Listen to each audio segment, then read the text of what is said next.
Benedito. Obrigado. Boa noite a todos.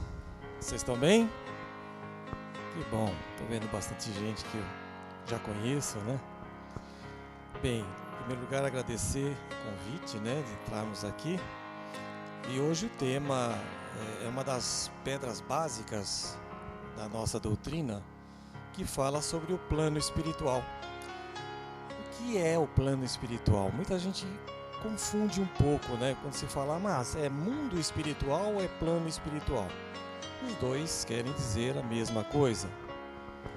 O plano, se a gente for analisar morfologicamente, plano significa, com letra maiúscula, uma ideia de dimensão, né? Uma esfera, um espaço, né? E quando você faz isso em letra minúscula, significa um plano de ideias, né? Por exemplo, um plano familiar, um plano de negócio, qualquer coisa nesse sentido. Mas nós vamos falar do plano espiritual, que é aquele que nos faz vir aqui com toda a força, com todo o amor. E ele significa o quê? O mundo espiritual. Ou seja, ele pode estar aqui, acima de nós, em qualquer dimensão, em qualquer esfera.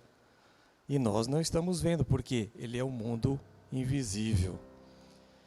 A maioria de nós esquece disso, que nós viemos desse plano espiritual, lá a gente via tudo, e aqui a gente passa a não ver mais, exceto com algumas escorregadelas que os nossos direitos nos dão, e aí temos algumas visões, né? Fazemos algumas viagens durante o sono, uma saudade tremenda de voltar lá para o plano espiritual.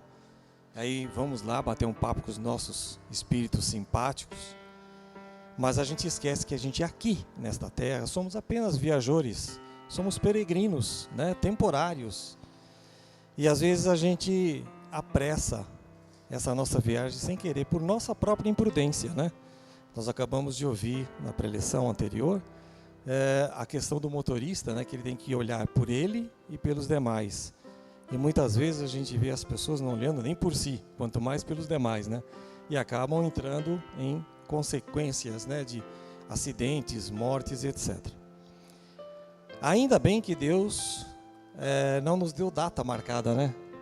Não tem data. A gente não sabe o dia que vai retornar para o plano espiritual. E com isso a gente acaba sem saber um pouco como que nós vamos... qual a data que nós vamos. Senão a gente começaria a preparar tudo. Existe, por exemplo, aquela história, amanhã vai haver uma fiscalização geral em Ribeirão Preto. E todo mundo sai correndo arrumando a casa, né?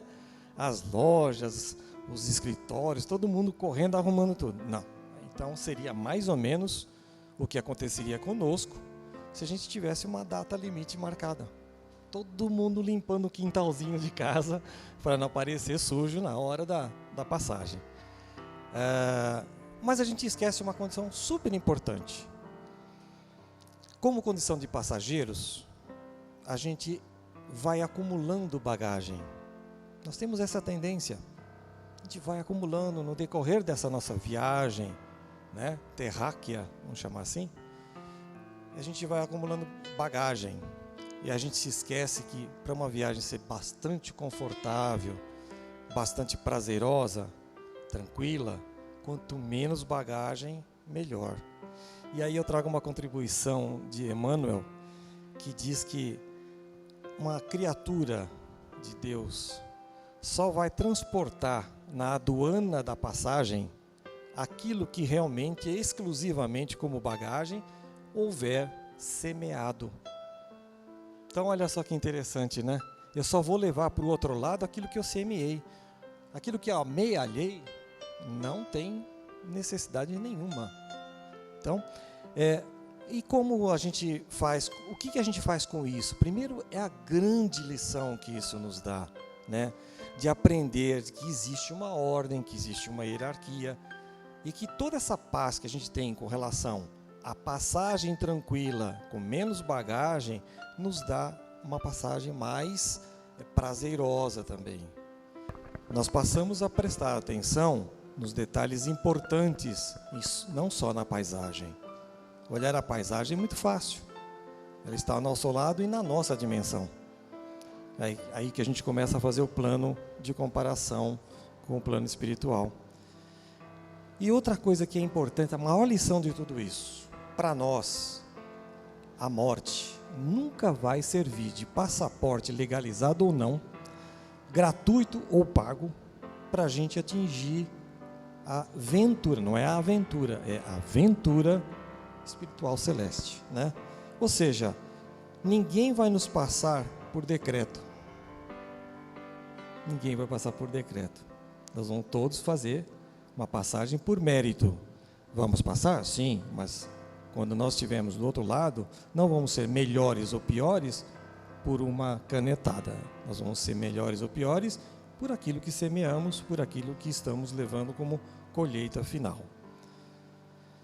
É interessante também que durante o processo da codificação da doutrina espírita, o Kardec era uma pessoa extremamente curiosa, no bom sentido, lógico.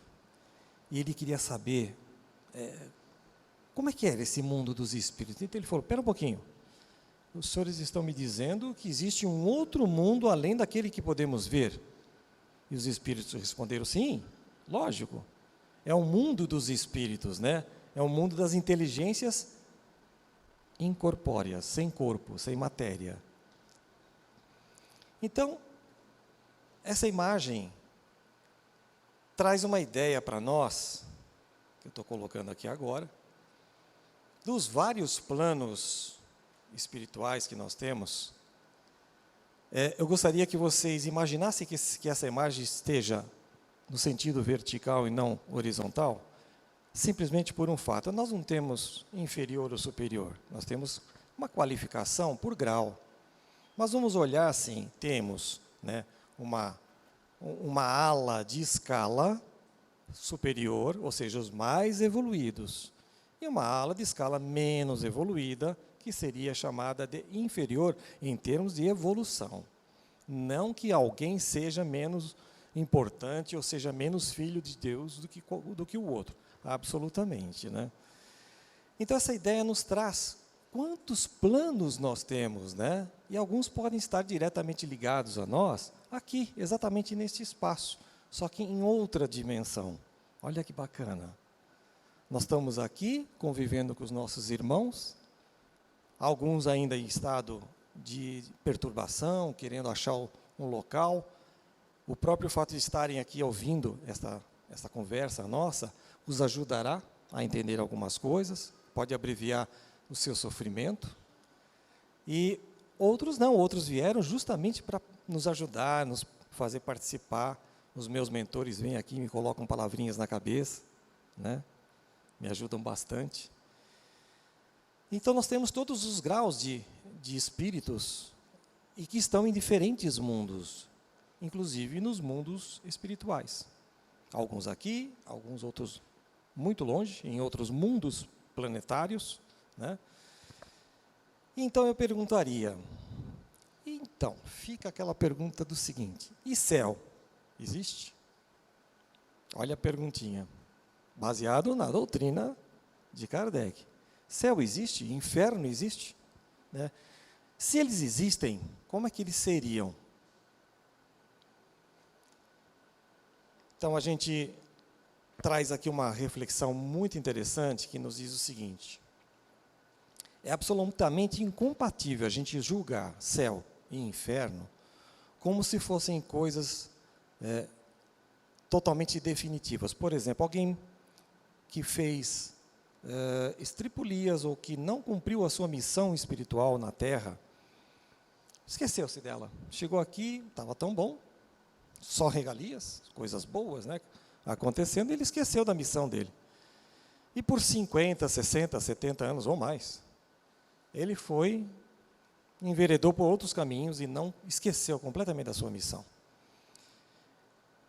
E de repente ele vai ser condenado a arder no fogo eterno, como diziam as religiões. Nada contra, mas precisamos ser um pouco mais objetivos. A nossa inteligência já não aceita mais esse tipo de informação. Então, eu perguntaria, né? Qual pai daria tremendo castigo igual a esse a um filho seu. De forma nenhuma, né? Por mais errado que o filho esteja, nós, pais, estamos sempre dispostos a dar uma nova oportunidade, uma nova chance aos nossos filhos. E com o nosso Pai Criador é a mesma coisa. A gente simplesmente não vai regradar, ou seja, nós não vamos caminhar para trás. Mas nós vamos ficar parados, tipo na beira da estrada, com um monte de gente passando, né, ao nosso lado, evoluindo, e a gente parado. Para o nosso próprio infortúnio, porque nós vamos sofrer mais do que se tivéssemos prestado atenção mais nos detalhes, menos na bagagem, menos na paisagem. E quando você fala que, sim, existe um mundo espiritual, há diversas faixas nesse mundo, que a gente acabou de ver naquela figura. Então, são faixas que nos levam a acreditar que nós estamos num caminho de ascensão. E isso é que nos importa, porque como seres, filhos do Criador, a nossa proposta é exatamente essa, evolução. Queremos crescer, queremos evoluir, chegar nas escalas maiores. Mas só poderemos fazer isso se nós prestarmos atenção na nossa própria viagem, nas próximas que nós vamos fazer. E quanto isso nós não estivermos viajando, nós estamos aonde? No tema de hoje, no plano espiritual. Olha que legal. Nós estamos lá, aprendendo, trabalhando. Não pensa que chega lá e, agora eu vou descansar. Isso não existe. Como bem disse André Luiz também, ele descreveu, né, no livro Nosso Lar, existem umas certas zonas vibratórias que podem causar vibrações positivas e vibrações menos positivas. Eu não gosto do termo negativo, mas aquelas que a gente sabe sobejamente que não nos fazem bem. E lá nós vamos abrigar diferentes tipos de espíritos, né? Tem os que estão na zona mais trevosa, chamada, né? Mas, tipo, como ele chamou mesmo no livro e no filme, de umbral, né? Que são aqueles espíritos mais endividados. Com o quê? Deixaram dívidas, caderneta aqui, né? Fiado? Não, não é isso. Eles estão endividados com a questão da lei maior, a lei divina. Deixaram correr a sua vida e não observaram a missão. Qual é a missão? A missão de todo espírita, de todo espírito que vem para esta viagem pela Terra, auxiliar uns aos outros no sentido de evoluirmos, né? E aí vem todos os ensinamentos que Jesus vem nos dando há 2017 anos e a gente ainda não aprendeu, né? Que é auxiliar um ao outro, né? Amar ao próximo, se fôssemos nós mesmos. Aí a gente tirou o próximo e ficou só com nós mesmos, olhando no espelho e falar, que beleza, né? Nas colônias espirituais, como no caso do Nosso Lar, existem vários organismos que separam as necessidades diferentes de cada espírito. Então, quando nós chegamos, nós somos recebidos, né, no mundo espiritual, nós vamos com diversas necessidades diferentes. Uns porque tiveram uma saída da Terra, né, mais acidentada, outros mais tranquilas. Tudo isso também tem a ver com a sua própria caminhada. Se nós fomos observando durante a nossa caminhada, praticando coisas que foram benévolas, benemerência, que fomos pacientes com os nossos próximos, que tentamos auxiliar aqueles mais atrasados, nós vamos ter um desenlace muito mais sereno, muito mais tranquilo. Existe toda uma assistência programada para isso, né? Depois até quero contar uma historinha aqui para vocês de casos de quase morte que trazem essas histórias assim ao vivo para nós, para nos explicar o que acontece com isso. No plano espiritual, então, multiplicam-se infinitas oportunidades e graduações para que eles sejam acolhidos de maneira diferenciada. Inclusive, eles vão para algumas instituições, neste ou em outros esferas, dimensões, planos. Muito bom. Kardec então afirmou: os dois mundos, tanto o espiritual quanto o físico, eles são de certa forma independentes. Isso ele colocou de uma forma muito clara. O que ele queria dizer com isso? Que apesar desta afirmação, vejam bem, a correlação entre ambos, ou seja, é incessante e totalmente dependente. Nós influímos e somos influenciados o tempo todo pelos nossos irmãos do plano espiritual. Recebemos constantemente, eu diria assim, a vida se separa por faixas numa frequência de vibrações, tá certo? Uma é da matéria e a outra do espírito. Quando nós estamos numa ou na outra, essas vibrações se intercomunicam e fazem com que nós tenhamos ou uma vibração mais positiva, onde a gente sente a leveza dessa vibração, né? Uma sensação gostosa, uma coisa que você, quando acaba de fazer alguma coisa muito útil para alguém, que a pessoa realmente fala: nossa, foi tão bom que você me fez isso, né? Você sente a mesma sensação, porque essa vibração entrou em você e te fez entrar no mesmo nível vibracional. Da mesma forma, dependerá dessa própria frequência vibracional, seja maior ou menor na questão de sutilezas, né, que vai se encontrar no plano espiritual. E o interessante disso, nós temos dois planos, né, o físico e o espiritual, e a gente acha que uma coisa é diferente da outra. Eu não tenho como provar, mas eu estudei bastante para saber que não tem nada, gente. A gente não sai daqui, Brasil, e vamos chegar numa colônia, ou no plano espiritual, comendo hashi, né, com hashi, pauzinho, né, ou uma alimentação finlandesa. Não, a gente tem muita afinidade com a nossa própria dimensão na Terra. Então, quando nós desencarnamos daqui, nós vamos para um plano espiritual muito próximo.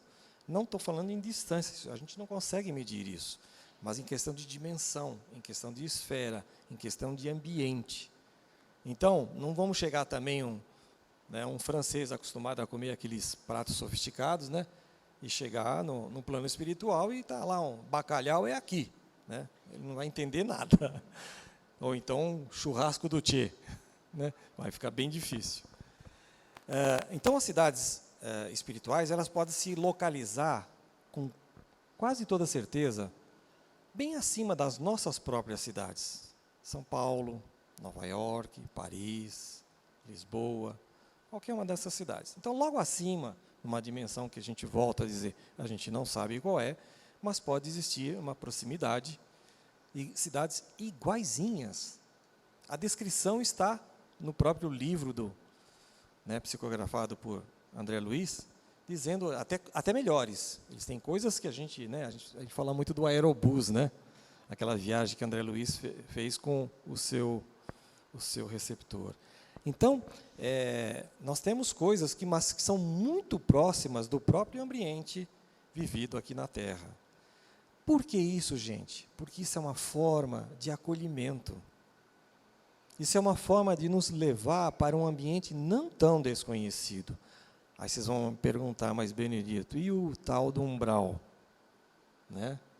É uma necessidade. E para chegar no umbral, segundo relatos, você passa ainda por alguns períodos de perturbação, onde você vai se acostumando com a ideia da escuridão. Vai se acostumando com a ideia de que você não tem muita luminosidade, você não teve um despreendimento ainda da sua parte material. Então, são relatos que a gente ouve, mas que não tem, eu não tenho documentação sobre isso. Então, é dessa forma que a inteligência divina faz para nos acolher, né, os desencarnados em outros planetas. E é interessante que, lá no livro do André Luiz, ele relata também que a condizência, né, entre a inteligência suprema a sabedoria de Deus e a nossa própria expectativa começam a se ligar. Então você tem realmente uma expectativa. Puxa vida, eu me dediquei, eu fui atrás da minha missão, eu tenho uma expectativa de encontrar algo parecido com aquilo que eu almejava. Deus não vai te decepcionar nunca, né? E por isso é que a gente, de maneira assim mais apropriada, vai para o nosso próprio nível de elevação, de crescimento. A gente não tem um relato que sequer de André Luiz que nos traga alguma experiência de mundo espiritual que não tivesse um sentido educativo. Nenhuma. Nós não temos nenhum tipo de relato em que ele possa dizer de mundos superiores e que confundisse a nossa cabeça. De jeito nenhum. Então ele fala sempre de maneira adequada ao nosso próprio nível. Talvez alguns um pouco mais e outros um pouco menos. Interessante também que Kardec esclareceu por meio da resposta à questão 87 do Livro dos Espíritos. Os espíritos estão por toda parte? E a resposta foi, os espíritos estão por toda parte, nos rodeiam, eu vou ler um pouquinho aqui o texto, que é interessante, nos povoam infinitamente os espaços infinitos. Estão sempre ao vosso lado, observando e agindo sobre vós, sem o perceberdes. Porque os espíritos são uma das forças da natureza e instrumentos de que Deus se serve para realizações dos seus desígnios providenciais. Então não vamos nem pensar que a gente tem alguma coisa por acaso. São desígnios dele. Ele programou tudo isso para que pudesse acontecer. Mas nem todos os espíritos, aí quando a gente fala dos níveis, nem todos, apesar de espíritos, apesar de imateriais, têm acesso a todos os níveis. Não tem. Isso aí foi bem deixado claro também em toda a literatura da doutrina espírita. Alguns lugares são realmente interditados àqueles que não conseguiram se desenvolver melhor, até porque não teriam nível de entendimento. As informações são tão privilegiadas, são tão desenvolvidas, que nós não teríamos entendimento para saber o que é aquilo. Então, a cada um de nós, vamos conseguir chegar no nosso nível de entendimento. Essas certezas, elas podem, inclusive, mudar a nossa expectativa de vida futura, porque o grande problema que nós temos na passagem terrena, por que a gente se desvia tanto e dá tanto valor à matéria? Porque a gente não tem certeza em relação à vida futura.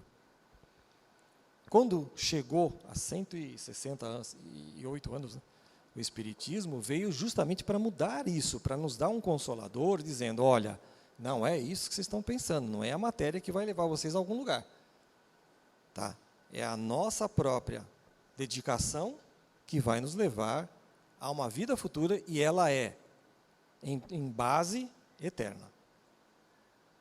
Nós vamos ter algumas passagens materializadas, mas na nossa base de vida, imortalidade. Legal isso. Nos faz pensar e repensar, né? Quem fala muito bem sobre isso é o Herculano Pires, no seu livro Educando para a Morte. Ele diz uma frase muito interessante.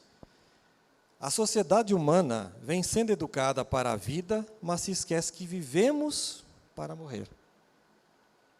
E que a morte é o nosso fim né, físico inevitável.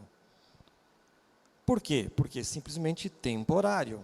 Largamos este invólucro, voltamos à vida espiritual, lá nós vamos fazer uma série, vamos ter aprendizados, vamos trabalhar, vamos ajudar. Depois nós vamos entrar novamente num plano reencarnatório, para depois, então, merecidamente, né, termos a chance de vir aqui consertar algumas coisinhas que não fizemos bem. Então, nós, espíritos encarnados, a gente não costuma se preocupar muito com a questão até de abordar o assunto morte. Alguns tremem, né? Ai, meu Deus, a morte passou por perto, né?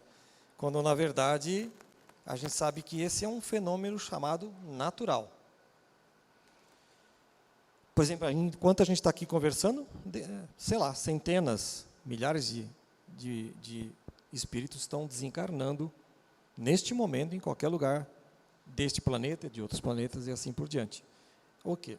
Porque é um fenômeno natural. Todos imaginam que depois que morre, eu quero descansar. Eu tive uma vida de lutas, quero descansar. Então, imagina que ele vai se deitar numa rede e vai ficar lá descansando, olhando as paisagens, né? É um engano muito grande. Todo mundo tem uma ocupação, várias atividades, tarefas, né? Aprendizados. Lá não tem aposentadoria não, gente, nem previdência, né? Não tem contribuição, nem mérito, né? Muito menos por tempo de contribuição, né? Não adianta. A gente vai chegar lá e vai encontrar nossas tarefas, as nossas atividades, tão logo, é lógico, a gente possa entrar em prática, porque depende do nosso nível de perturbação, da maneira como nós chegamos ao nosso plano espiritual. Então, o trabalho ele continua eternamente, né? Como diz no livro de Chico Xavier, Obreiros da Vida Eterna, que o título já é sugestivo, né? Já é bem esclarecedor. O trabalho continuará eternamente. Isso é ruim? Não, gente. Isso é o que vai nos manter ocupados, que nos dará felicidade sempre. Nós mesmos aqui na Terra sentimos muita infelicidade quando nós não estamos produtivos. Não é verdade? Quando a gente não consegue fazer alguma coisa, está com tédio, a gente se sente cada vez pior. Periga entrarmos numa depressão ou algo parecido com isso. Eu gostaria de passar rapidamente aqui um filminho, para terminarmos aqui, um videozinho que é bem interessante.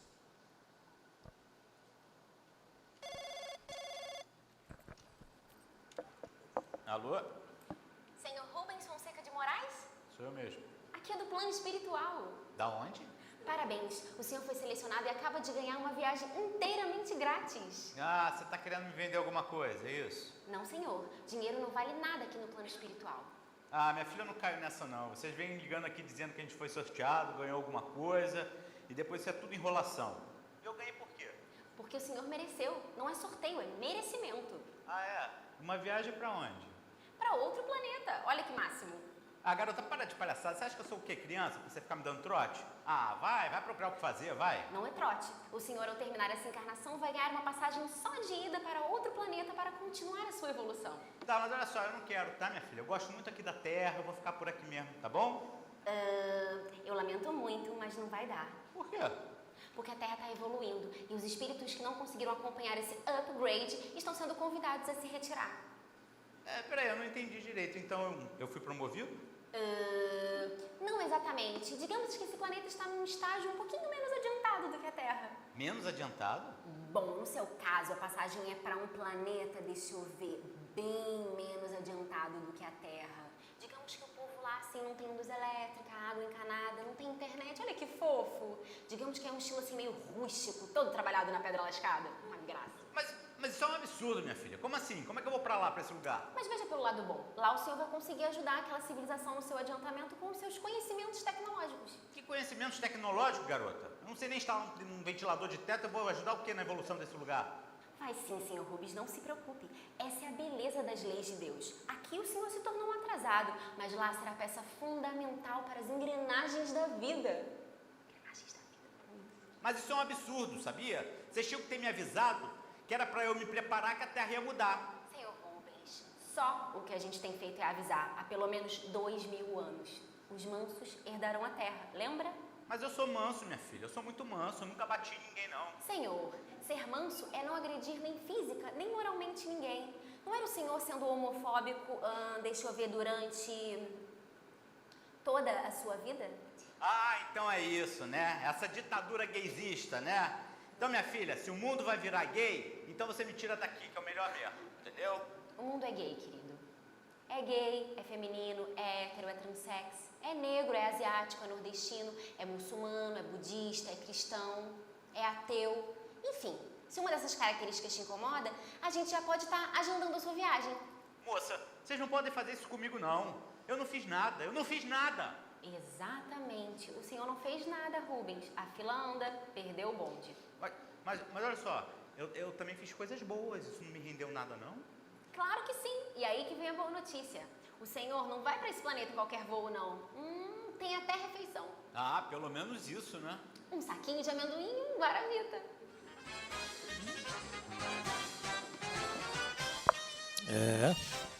É mais ou menos por aí, né? Eu avisei antes. Descuidou da missão, olha o que acontece, né? Bom, só para a gente terminar. As experiências de quase... Deixa eu passar aqui para o 17, né? Isso. As experiências de quase morte, eu tenho 2 relatinhos bem rápidos aqui. Um nos conta de uma mulher que era totalmente cega e que, durante uma cirurgia, ela parou de bater o coração. Então, ela teve um princípio de morte, né? E depois, quando ela voltou, que ela, vamos chamar assim, ressuscitou, veio vida ao próprio corpo, né? Ela contou com exatidão de detalhes e cores todos os instrumentos, os aventais, as mesas, tudo que estava na sala de operações. Aí você fica pensando, puxa vida, por 50 anos essa mulher foi cega. Como que ela conseguiu essas informações? Então, um médico chamado Dr. Moody, ele é um médico inglês, faz trabalhos de catalogação de casos de experiências de quase morte. Ele relata também outras experiências, né, de pessoas que, passando por esse tipo de situação, é tão boa a sensação, quando ele se vê lá embaixo, ele está aqui em cima, sobrevoando a área, passa a ter uma paz tão boa, tão gostosa, que ele não quer retornar. E quando ele retorna realmente, ele dá bronca em todo mundo, nos médicos inclusive. Tem uma outra experiência de uma criança de 2 anos e meio para 3 anos, que também teve uma morte, né, uma parada, e depois voltou, depois de um bom tempo, voltou à vida. E os pais só perceberam o que aconteceu quando, a partir dos 3 anos, ele começou a desenhar, né, a ele mesmo, sobrevoando, né, o ambiente cirúrgico, né, e preso num balão. E quando perguntava, ele falou, não, é que quando eu estava lá naquela sala, eu subi e depois fiquei preso por um cordão. Como ele não sabia desenhar muito bem o cordão, ele desenhou como se fosse aquilo que ele mais conhecia na Terra, que era um balão. Então, todos esses relatos eles servem como exemplos, mas para nós que somos espíritas, é uma certeza maior. É a certeza absoluta de que é o nosso destino. Certo? Então, queria agradecer mais uma vez. Muito obrigado. Obrigado a vocês também. E Jesus abençoe a todos. Muito obrigado.